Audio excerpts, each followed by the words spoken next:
جلوائے جانا، جلوائے جانا، جلوائے جانا۔ عبداللہ اپنے والد حضرت بریدہ رضی اللہ تعالی عنہ سے روایت کرتے ہیں کہ جناب رسول اللہ صلی اللہ علیہ وسلم نے ارشاد فرمایا کہ جس شخص نے قرآن کو سیکھا، پھر اس کو سکھایا، اس پر عمل کیا، اس کے حلال اور حرام کو جانا، تو اللہ تبارک و تعالی کل قیامت کے روز حافظ قرآن کو ایک ایسا تاج پہنائیں گے جس کی روشنی سورج کے کہ مانند ہوگی، اور اس کے والدین کو 2 پوشاکیں پہنائی جائیں گی، اور جن کی قیمت پوری دنیا نہیں لگا سکتے۔ پھر پہننے کے بعد والدین پوچھیں گے کہ یا اللہ، یہ عمدہ قسم کا لباس، عمدہ قسم کے کہ جوڑا، یہ ہمیں کیوں پہنایا گیا؟ جواب دیا جائے گا، یہ آپ کے بچوں کو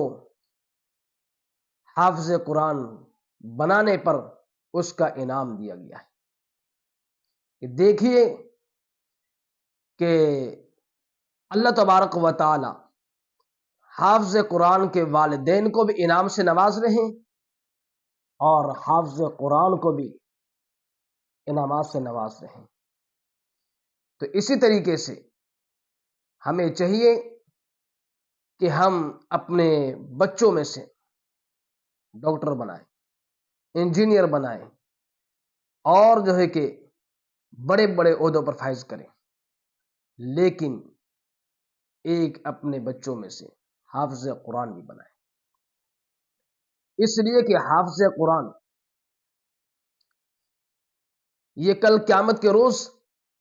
اپنے رشتہ داروں کے حق میں، اپنے والدین کے حق میں سفارش کرے گا، اور ایسی جگہ پر جہاں نفسا نفسی کا عالم ہوگا، اور ان کے حق میں سفارش کرے گا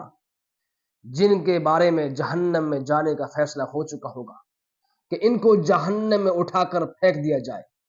لیکن کل قیامت کے روز یہ حافظ قرآن کھڑا ہو جائے گا کہ یا اللہ، میں اس وقت تک کہ جنت میں داخل نہیں ہوں گا جب تک میرے والدین کو میرے ساتھ، میرے رشتہ داروں کو میرے ساتھ جنت میں داخل نہیں کیا جائے۔ تو کل قیامت کے روز اس حافظ قرآن کی شفاعت کو قبول کیا جائے گا، اس کے بعد پر عمل کیا جائے گا، اور اس کے ساتھ اس کے والدین کو اور اس کے رشتہ داروں کو جن پر جہنم واجب ہو چکی ہوگی، ان کو کہ جنت میں داخل کر دیا جائے گا۔ اللہ پاک ہمیں اپنے اولاد میں سے ضرور 1 2 3 جتنا ہو سکے ہم قرآن کریم کے حافظ بنائیں۔ اللہ پاک عمل کی توفیق عطا